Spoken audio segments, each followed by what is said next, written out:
Good evening. We begin tonight at the border, where a pilot project to secure a 28-mile section of fence has failed badly, according to the federal government's internal watchdog, the GAO. In a scathing new report, it said the so-called virtual fence, composed of sensors and radar to reduce the need for personnel, is years behind schedule and millions over budget. Critics say the technology is just not good enough to replace good old-fashioned boots on the ground. And as for the Border Patrol agents, well, their jobs have become increasingly dangerous, even deadly. Miguel Marquez now reports from outside San Diego. Border Patrol agents trying to make an arrest are surrounded and attacked with rocks. In another incident, a Border Patrol agent bleeds profusely, his forehead bashed open. Another agent has a huge gash on his head stitched up. It all points to increasing violence on the border. 4-2, 5391, 4-2, single hit. Well, this gets your heart racing, doesn't it? Absolutely. You never really know what you're going to find once you get there either, do you? No. Could be 14 people just, as you put it, looking for a better life. It could be anything. For 11 years, Jim Jaquez has patrolled the border near San Diego. It is the most dangerous portion of the 2,000-mile frontier. Jaquez allowed us to ride along with him over 2 days. Since last October, there have been nearly 200 attacks against agents. And across the entire border, attacks on agents are up 31%. We're talking about deadly violence. If you're driving along the fence at 10, 15 miles an hour, looking for places where the fence may have been damaged, looking for ladders, looking for foot sign, activity that's crossed recently, and a 12 to 14-pound piece of cinder block comes to the window and hits you in the head, that's step one. Step two, they come over the fence and try to finish the job. That happened to one of our San Diego agents who was working out in Douglas, Arizona. When you say finish the job, you mean kill him? That's the ultimate goal, is to take one of us out. This is the brick that was thrown at the agent's SUV. It shattered his window and crushed the left side of his face. He was lucky to survive.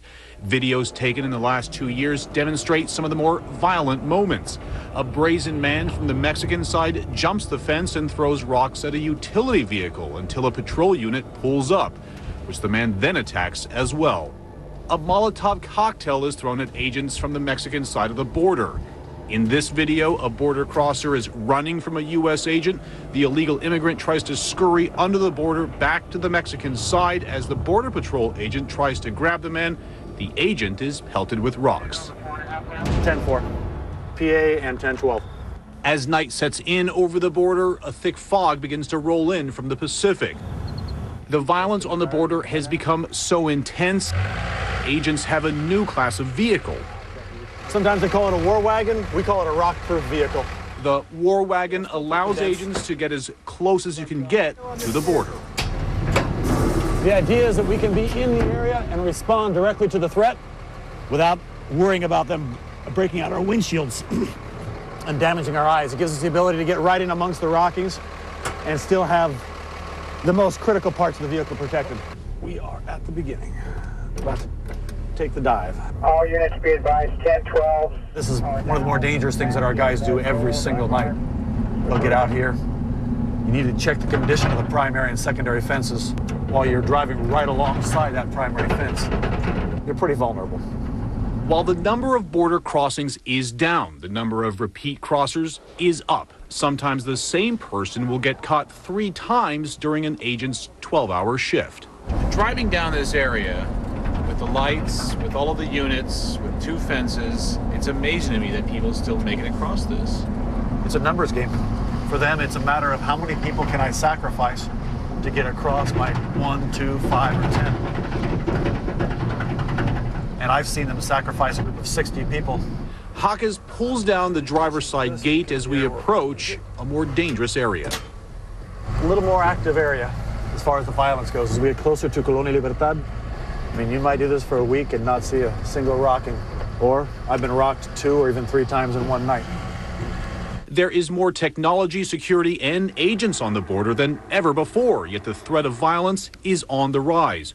On our night in the war wagon, there were 4 rock-throwing incidents. An agent shot and wounded a drug suspect, and a vehicle sideswiped a patrol car. The violence is now proactive instead of reactive. We're still seeing the violence we were seeing before. It's just that now that they're organizing it, they're using it as a military-style tactic. And I'm sorry, are they using it as a diversionary military tactic? As a diversionary tactic, or a tactic to try to get us out of the way. Trafficking drugs contributes to the violence, but increasingly it is human trafficking that is the driving force. The Border Patrol says in the last year, the price to get across the border illegally has gone from $1,500 to $2,400. We'll go up about half a mile. If they don't spot them, we're coming back, and I'm going to sweep this canyon. As day breaks, Jaquez is chasing a group of illegal immigrants. Hello. Has some activity going on right now? Yeah, we've had a group of about 14. They started back here. They're all the way up there. And that water bottle was not there when we crossed this last time. Sir, group of about 14 in the area here just came by. I don't know if they loaded up and took off or if they're still here in the area. Yeah, no, I just came down, so I didn't see them. Yeah. This is just very, very recent. We're now on foot, tracking. And once they are over the border, the dangers change. Agents can scour miles of rough terrain searching for illegal immigrants. We got a human foot right here, small, like a woman or a small man. Agents have seen an increased array of booby traps and diversionary tactics to tie them up so illegal immigrants can cross in other areas. As our day ends, we are shown a deadly new tactic aimed directly at agents on all-terrain vehicles. This is a new one on me. It doesn't surprise us because this is the level of violence that we're seeing from these people.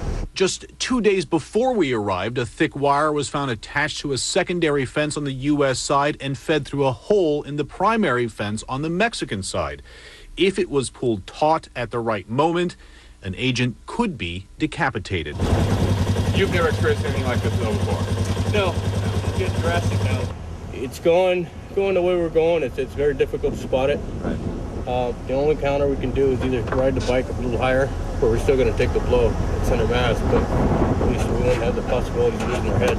But this would be a nightmare. Oh yes, definitely. And what do you read from this? Is this a warning? Is this them trying out your defenses? What is this? The way this was done, it wasn't a warning. They were trying this out to see if they can get away with it. That's going after the vehicle and the rider. In this case here, they're going right after the neck of the rider. They're trying to separate him from his head. As the Border Patrol updates and changes its tactics, those on the other side change right along with them. Do you guys consider this an escalation? This is one more use of deadly force. This is one more thing that they're bringing out of their toolbox. So let's see what comes next. Higher stakes in the cat and mouse game on the border. For Nightline, Miguel Marquez on the U.S.-Mexico frontier. Danger on the border. Our thanks to Miguel Marquez. And when we come back, Hillary Clinton out on the trail in the crucial primary state of Ohio. She says she really can win this thing, and we'll be back with a Nightline exclusive.